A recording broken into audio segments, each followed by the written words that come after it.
다 함께 나눌 말씀의 제목은 열매 맺는 삶, 열매 맺는 삶이라는 제목으로 예비하신 은혜를 함께 받기를 원합니다. 우리가 지금 지내고 있는 요즘을 무슨 철이라고 그럽니까? 여름철이라고 하죠. 여름철 하면 떠오르는 게 뭐가 있습니까? 산과 바다가 떠오릅니까? 여러 가지 많이 있으리라고 생각이 되어집니다. 그 중에서도 우리는 과일을 떠올리지 아니할 수 없습니다. 특별히 밭에서 나는 수박, 참외를 떠올릴 수도 있고, 그 외에 밭에서 나는 딸기도 있고 토마토도 있고 여러 가지가 있습니다. 뿐만 아니라 나무에 달리는 그러한 과일들도 많이 있습니다. 복숭아를 필두로 해서 살구, 자두, 포도, 사과, 배 같은 것들이 이제 계속해서 이 여름철에 나오기도 하고 가을에 나오기도 합니다. 오늘 본문에는 어떤 과일이 등장했습니까? 포도가 등장을 했습니다. 여름철에 사람들이 수박과 함께 즐겨 먹는 과일이 있다면 포도입니다. 포도는 의미하는 바가 굉장히 많이 있습니다. 우리는 이 말씀을 통해서 왜 열매를 맺어야 하는가? 열매란 또 무엇인가? 열매는 또 어떻게 맺을 수 있는가? 그 열매를 맺게 되면 어떠한 결과를 우리가 맛볼 수 있는가? 우리가 오늘 본문의 말씀을 통해서 살펴볼 수 있습니다. 들어가기 전에 먼저 여러 과일들을 제시했습니다. 우리나라에 나오지 않는 과일들도 물론 있습니다. 망고로부터 시작해서 우리가 이름을 잘 알지 못하는 숱한 과일들, 외국산 과일들도 있습니다. 이런저런 과일들 중에 나는 어떤 과일과 유사한가? 하나님 보시기에 어떤 먹음직스러운 과일에 해당되어지는가? 다 포도나무의 포도송이 같으면 좋으련만 때로는 시원한 수박과 같은 그러한 역할의 사람도 있으리라고 생각이 되어집니다. 잠언에도 보면은 하나님 좋은 기별은 그 속을 시원하게 하는 것과 같다라는 그런 말씀이 있습니다. 우리의 생애가 어떠하느냐에 따라서 하나님을 시원하게 해드리는 그런 얼음, 수박, 화채와 같은 역할이 될 수도 있다는 사실입니다. 그렇다라고 하면 반대급부로 누군가는 이 무더운 날씨에 뜨거운, 잘 타지 않는 물에 젖은 장작과 같아서 그 하나님의 눈에 눈물만 내는 매우 고약한 삶의 행태를 지니고 사는 사람도 있을 수 있다는 사실입니다. 스스로 한번 판단해 보길 바랍니다. 나는 하나님께 과연 어떠한 존재인가?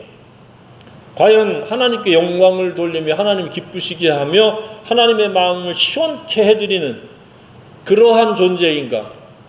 지지리도 하나님의 속을 썩이는, 하나님을 안타깝게 하고 하나님을 근심시키고 하나님을 노엽게 하고 하나님의 눈에 눈물을 나게 하는 마른 장작이 아닌 젖은 장작과 같은 연기를 피우는 존재는 아닌가?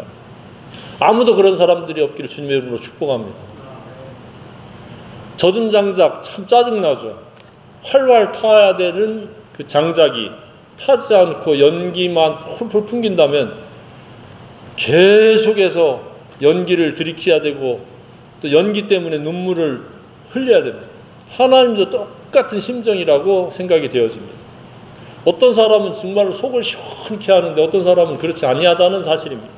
오늘 이 말씀을 통해서 우리는 정말로 달콤한 포도송이와 같거나 시원한 수박, 화채와 같은 그런 하나님의 사람들이 다 되기를 소망합니다.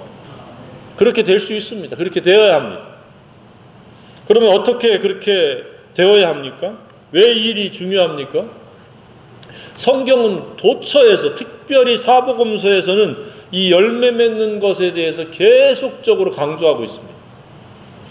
거짓 선지자를 삼가라 그러면서 그의 열매로 그들을 알지니 그랬고, 13장으로 넘어와서는 길가에 떨어진 씨앗과 돌짝밭에 떨어진 씨앗과 또 가시떨기에 떨어진 씨앗과 옥토에서 떨어진 씨앗에 대해서 말씀을 하고 있습니다. 길가는 사탄이 와서 다 뺏어버리는 그러한 분주하고 우선순위가 엉망이 되어진 사람들은 열매를 맺을 수 없다고 말씀을 하고 있습니다. 돌짝밭도 마찬가지입니다. 아무 풍파가 없고 문제가 없을 때는 하나님의 말씀을 듣고 수긍을 하고 또 귀담아 듣는 것 같지만 결정적인 순간에는 세상의 어떤 평지 풍파에 휘둘리게 되어지는 사람을 일컬고 있습니다. 가시떨기는 누굽니까? 여전히 자기 생각, 자기 경험, 자기 뜻, 자기 감정을 내세워서 살아가는 사람도 하나님 말씀에 의한 열매를 맺을 수 없다고 말씀하고 있습니다. 그러면 누가 하나님의 말씀이 마음속에 심기어져서 포도송이와 같이 열매를 맺느냐? 겸손한 자, 마귀와 싸워서 이길 뿐만 아니라 자기 자신이 아무것도 아닌 티끌과 재라는 것을 깨닫고 하나님의 말씀을 주목하고 귀담아 듣고 그것이 일치되어지고 그것이 기도로 순종되어지는 사람들이 열매 맺는다라고 말씀을 하고 있습니다. 그래서 성경에서는 계속해서 열매 맺는 것을 강조하고 있는데 오늘 읽은 이 요한복음에서도 12장에서도 우리가 자주 인용하는 말씀이 있지 않습니까? 내가 진실로 진실로 너에게 이르노니 한 알의 밀이 땅에 떨어져 죽지 아니하면 한 알 그대로 있고 죽으면 많은 열매를 맺느니라. 여기서 죽는다라는 것에 주목을 해야 됩니다. 죽지 않으면 그냥 자기 그냥 본성대로 살다가 끝나는 겁니다. 헛되고 허무하고 허망한 것으로 끝나고 정산할 게 아무것도 없습니다. 그러나 죽으면 많은 열매를 맺을 수 있다. 죽는다는 것은 무엇입니까? 예수 그리스도와 함께 예수님이 십자가를 못 박혔을 때 같이 못 박혔다라고 하는 것을 인지하고 그렇게 믿음으로 화합하는 겁니다. 나는 예수님 죽을 때 함께 죽었다. 내 속에서 사는 건 오직 예수다 라고 하는 것을 확정하고 살아가는 게 죽은 것입니다. 이러한 죽음의 절차가 없으면 그 누구도 열매를 맺을 수 없습니다. 죽었습니까? 여전히 살아있지 않습니까? 이따금씩은 옛사람이 살아날 수 있습니다. 그게 뭡니까? 자기 본성에 따라서 감정 처리가 미숙한 것, 분노 처리가 미숙한 것, 미움과 시기와 질투가 작용하는 것, 욕심과 정욕과 자랑의 허세가 작용하는 것이 우리의 본성입니다. 이것들이 이따금씩은 작용하지만 그러나 대체적으로는 날마다 이것들을 십자가에 못 박고 거부한 채로 살아가는 겸손으로 말미암아 하나님의 말씀이 내 속에서 자라서 열매를 맺을 수 있다는 사실입니다. 이러한 한 알의 썩는 밀알이 될 때에 우리는 많은 열매를 맺습니다. 저와 여러분의 생애가 그런 생애가 되기를 소망합니다. 또 좋은 나무로 아름다운 열매를 맺도록 계속해서 성경은 말씀을 하고 있습니다. 너희가 회개에 합당한 열매를 맺으라 그랬을 때 그것이 바로 우리가 내 마음속이 좋은 밭, 좋은 품격의 환경이 되어져서 그것이 실천되어질 것을 말씀하고 있습니다. 그래서 얼마만큼의 열매를 맺으라고 말씀하고 있습니까? 좋은 밭에 심겨진 것은 30배, 60배, 100배 그랬습니다. 누가복음에는 100배, 60배, 30배 거꾸로 나옵니다. 어쨌든 어마어마한 분량의 열매를 맺을 수 있다라고 말씀을 하고 있습니다. 갈라디아서에도 말씀하고 있습니다. 성령으로 살면 성령의 열매를 맺는다고 말씀하고 있습니다.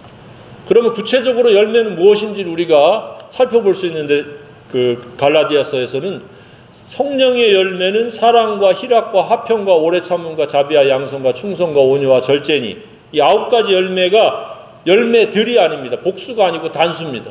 그러니까 한 열매 안에 요 9가지 성질이 함께 자란다는 이야기입니다. 그러니까 사랑만 불쑥 자라고 충성은 없는 게 아니고 이 9가지가 함께 자란다는 사실입니다. 이 열매들이 한 번 맺는 것이 아니라 매일의 삶 속에서 30번, 60번, 100번의 열매를 맺어야 된다고 말씀을 하고 있습니다. 어쩌다가 기분 내킬 때 친절하고 사랑을 베풀고 용서하고 오래 참고 이게 아니라 우리는 지속적으로 꾸준히 반복적으로 이런 성령의 열매를 우리가 맺어야 된다고 말씀하고 있습니다. 그러니까 성령으로 살려면 반드시 나는 제거되어지고 나는 거부되어지고 나는 겸손에 의해서 십자가에 못 박힐 때에 비로소 성령이 내 속에서 주인이 되시고 인도자가 되시고 스승이 되시고 선생님이 되셔서 나를 이끌어갈 수 있지, 내가 고스란히 살아있으면 성령님은 내 속에서 활동을 하지 않습니다. 그래서 우리가 체면상 교인인 척하고 그리스도인인 척하고 친절한 척하고 자상한 척 할 수는 있어도 제대로 성령에 의해서 자상할 수 없고 따뜻할 수 없고 이타적일 수가 없습니다. 이기적일 수밖에 없고 탐욕적일 수밖에 없고 욕심적일 수밖에 없고 자랑의 허세에 똘똘 뭉쳐가지고 누가 나를 알아주지 않나에 신경이 곤두세워서 살아가는 겁니다. 그러나 성령으로 살아가면 그런 것을 초월합니다. 사람들 시선을 별로 의식할 필요가 없습니다. 그렇다고 무례하게 굴라는 것은 아닙니다. 성령의 도구가 되기 때문에 항상 생각하는 바가 자기중심적인 것이 아니라 이타적으로 상대방 중심으로 생각하는 겁니다. 저 사람이 예수 믿는 사람인가 안 믿는 사람, 내가 어떻게 함으로 저에게 유익을 끼칠 것인가, 도움이 될 것인가, 내가 저에게 어떠한 것으로 필요를 채울 수 있는 그런 역할을 할 것인가를 생각하게 됩니다. 그리고 내가 할 수 없으면 해야 되는데 그럴 때는 기도하게 됨으로 말미암아 응답이라고 하는 그 결과를 통해서 내가 그 역할을 할 수 있게 되어지는 것이 진정한 열매인 줄 믿으시기 바랍니다.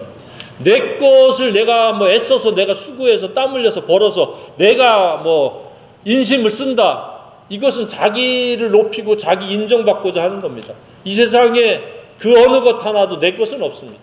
내가 수고하고 노력할 수 있는 기회를 하나님이 주셨고 그 기회들이 선용되어져서 내가 뭔가를 얻게 되고 무언가를 내가 누구에게 도움을 줄 수 있는 그런 역할자로 살 수 있다는 겁니다. 그래서 우리의 소망은 많은 열매를 맺는 겁니다. 쉽게 이야기하면 많이 사랑 실천을 하기 위해서 기도하고 인간관계를 맺고 펼쳐야 된다는 사실입니다. 그냥 이해관계의 사람들도 물론 있을 수 있고 사무적인 관계도 있을 수 있지만 할 수만 있으면 모든 사람들을 품고 내가 할 수 있는 최선을 다해서 따뜻한 말 한마디나 냉수 한 그릇을 줄 수 있다면 그냥 따뜻한 말 한마디와 냉수 한 그릇이면 충분합니다. 그 이상 할 수 있다면 그 이상 하면 됩니다. 처음부터 냉수 한 그릇을 주지도 않는 사람이 뭔가 큰 일을 요란하게 화려하게 뭔가 사람들 앞에 등장하려고 하면 되지 않습니다. 아주 초보적인 거, 아주 보잘것없는 것일지라도 따뜻한 사랑이 작용되어지는 행실은 그 다음 단계로 올라갈 수 있고 그 더 많이 쓰임받을 수 있는 기회로 열어나갈 수 있다는 사실을 우리가 깨달아야 된다고 생각이 되어집니다. 처음부터 태권도 도장에 입관했다고 바로 그 검정띠를 받는 게 아니지 않습니까? 흰띠에서부터 시작해서 계속해서 훈련을 통해서 올라가듯이 사랑의 선행과 이 열매 맺는 것도 그렇습니다. 단번에 우리가 갑자기 점프하듯이 30배, 60배, 100배 맺는 것이 아닙니다. 한 번, 두 번, 한 번 열매 맺고 두 개 열매 맺다가 어느 순간에 30개 열매를 맺고 60개가 되고 100개로 우리가 나아가야 된다고 믿습니다. 그래서 우리의 삶 전체가 열매로 가득한 그런 삶이 되어야 한다고 믿습니다. 지금까지 한번 돌이켜 보시기 바랍니다. 나의 발자취는 어떠한 열매를 맺은 발자취인가? 그냥 나 혼자 내 가족 살기 위해서 애쓰고 노력하고 땀 흘린 것은 아닌가? 그러면 그것은 아무 열매가 없는 거예요. 플러스 마이너스 사실은 마이너스입니다. 헛되고 허무하고 허망한 겁니다. 그래서 우리에게 주어진 이 소중한 시간을 열매 맺는 데다가 우리가 초점을 맞추고 나아가야 됩니다. 그 열매 맺는 것은 사람들이 일일이 다 알아주지 않습니다. 그리고 사람들이 그런 일을 관심이 없습니다. 왜?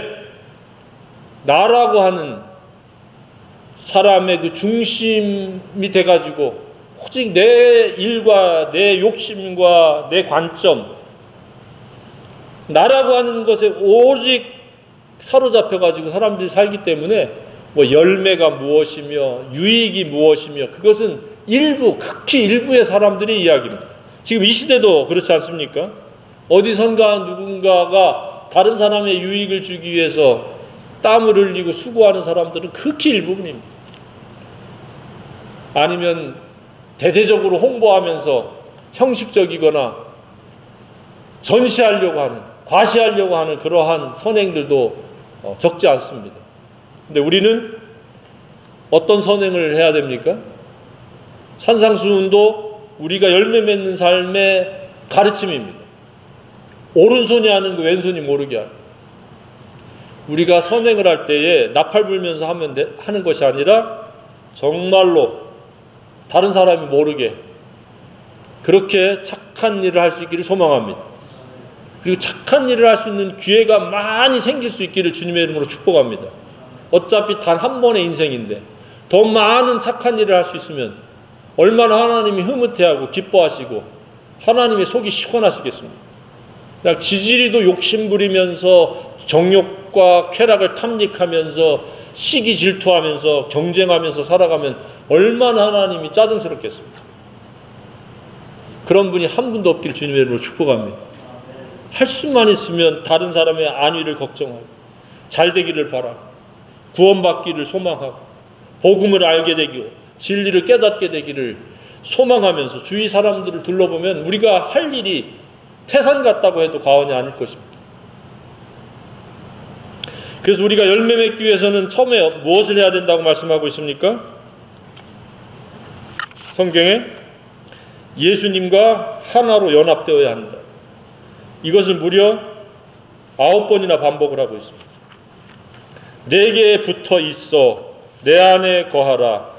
내 안에 있지 아니하면 4절 상반절 하반절 그가 내 안에 내가 그 안에 거하면 너희 안에 거하면 나를 떠나서 너희가 아무것도 할 수 없습니다. 내 안에 거하지 아니하면 너희가 내 안에 거하고 나의 사랑 안에 거하라. 내 사랑 안에 거하리라. 반복적이면서 점진적으로 이 말씀을 강조하고 있습니다. 처음에는 내 안에 거하고 내 말씀이 거하고 내 사랑 안에 거하고 그게 하나의 주제인데 예수님이 단계별로 말씀을 하고 있습니다. 예수님 안에 거한다는 것은 말씀 안에 거하는 것이요 말씀 안에 거한다는 것은 사랑 안에 거한다는 것이요 사랑 안에 거한다는 것은 사랑이 실천되어지는 것이다. 바로 그렇게 논리를 지금 예수님이 전개를 하고 있습니다. 그러니까 예수님의 사랑 안에 거하면서 사랑이 실천하는 것이 그것이 열매 맺는 비결이라는 사실입니다. 예수님의 사랑 안에 거하고 있습니까? 항상 예수 사랑이 모든 원인이요 출발점이 되어야 합니다. 나를 위해서 산산이 찢기시고 상상할 수 없는 모욕을 당하시고 침뱉음을 당하시고 그리고 죽으셨다가 부활하신 것이 전적인 저와 여러분의 죄 때문에 그러신 건데 그것이 바로 하나님의 형상을 잃어버리고 타락했기 때문에 그 타락에서 우리를 건져주시려고 구원하시려고 예수님이 죽으신 겁니다. 그리고 그것은 바로 사랑이요 그것은 우리의 사랑의 표준이요 기준입니다. 그래서 친구가 자기 친구를 위해서 목숨을 버리면 뭐라고 그랬습니까? 이보다 더 큰 사랑이 없다. 13절에. 그래서 진정한 열매는 사랑 실천이요 최종적인 열매는 기꺼이 친구를 위해서 목숨까지 내어줄 수 있는 그러한 높은 단계까지 이르러야 된다는 이야기입니다. 그렇게 되면 이제는 예수님과의 종의 관계가 아니라 친구의 관계, 업그레이드 돼서 예수님과 동등한 그러한 눈높이의 대상이 되어진다는 사실입니다. 예수님과 어떤 관계입니까? 친구입니까? 그 친구의 비결은 바로 기꺼이 누군가를 위해서, 내 친구를 위해서 목숨을 내어줄 수 있을 만큼의 사랑의 품격을 가지고 사랑의 품행이 실천되어지는 사람이라고 말씀하고 있습니다. 그런데 이것은 각오와 결심으로 되지 않습니다.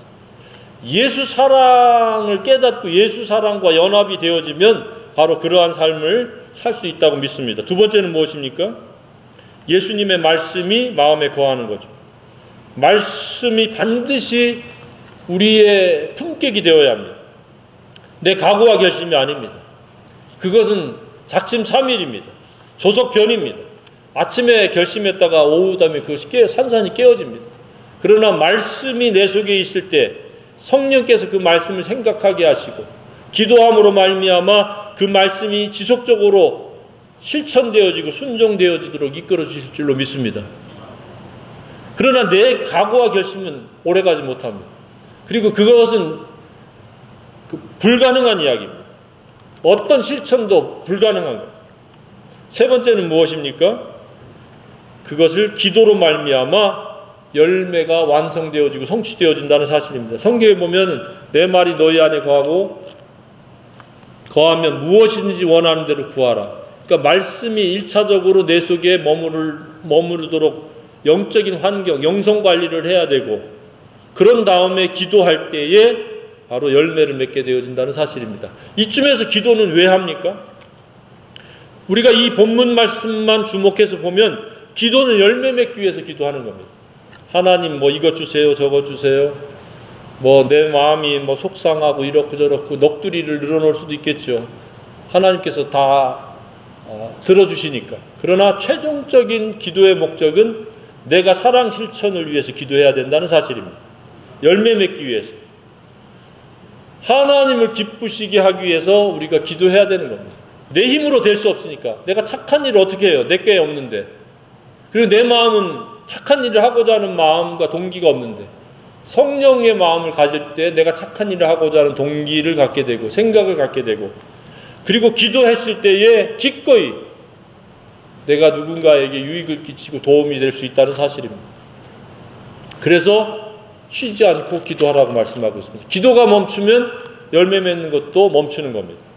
그래서 포도나무 가지는 가지인데 기도가 멈추면 열매가 자라지 않습니다. 잘라서 어떻게 된다고 그랬습니까? 밖에 말라 버려진다고 그랬습니다. 열매를 맺지 않은 가지는 잘라져서 밖에 버려진다.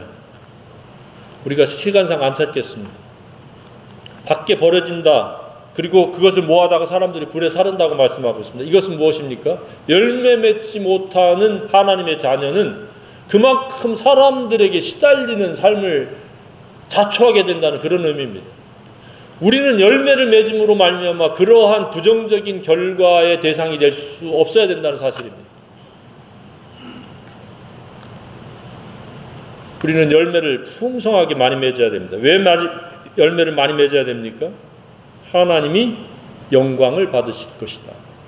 하나님의 마음이 기뻐하실 것이다. 우리의 단 한 번 생애가 하나님을 짜증나게 하고 근심시키고 분노케 하는, 그래서 징계의 대상이 되어지는 것은 안타까운 일이 아닐 수 없습니다. 그래서 우리는 내가 존재하는 이유는 사랑을 하기 위해서 존재한다. 가까운 배우자들에게부터 시작해서 이웃들에게 내가 할 수 있는 사랑이 무엇인지, 또 그 어떤 사랑을 필요로 하고 있는지를 분별해내면서 그 사랑의 통로의 역할자가 될 때 하나님께서는 계속해서 우리의 모든 필요한 것과 그 사랑 실천할 것을 더 넘치도록 채워주시리라고 믿습니다. 자꾸 이기적으로 탐욕적으로 나만이 강조되어지기 때문에 더해질 수 있는 기회를 스스로 차단하는 것과 다를 바가 없습니다. 우리는 열매를 많이 맺어야 됩니다. 그러면 어떻게 된다고 그랬습니까? 최종적으로 다섯 번째는 사랑을 하면서 사랑 실천을 하게 되면 너희의 기쁨이 충만하게 하랍니다. 기쁨이 쬐끔 맛보는 것이 아니라 충만한 것, 가득하도록 되어지는 것. 어떻게 행복한 삶을 살기 원합니까? 열매 맺기를 바랍니다. 왜 짜증과 분노가 납니까? 이기적이고 자기중심적이 될 때 그렇습니다. 나만 왜 이러냐, 혹은 내중심적인 관점으로 세상을 바라보면 불평과 원망을 쏟아낼 수밖에 없습니다. 그러나 하나님의 관점에서 보면 우리는 더 이상 비교할 수 없는 하나님의 사랑을 입은 자들입니다. 그 사랑 안에서 자기를 분별하고 그러한 사랑의 관점에서 그 사랑을 배우고 사랑을 담고 사랑을 실천하고 사랑을 공유할 때 하나님께서 그 생애를 축복하셔서 영혼이 잘되고 범사가 잘되고 육체가 건강한 그러한 삶이 실제가 되어지리라고 믿습니다. 그런 생애를 경험되어지기를 주님으로 축복합니다.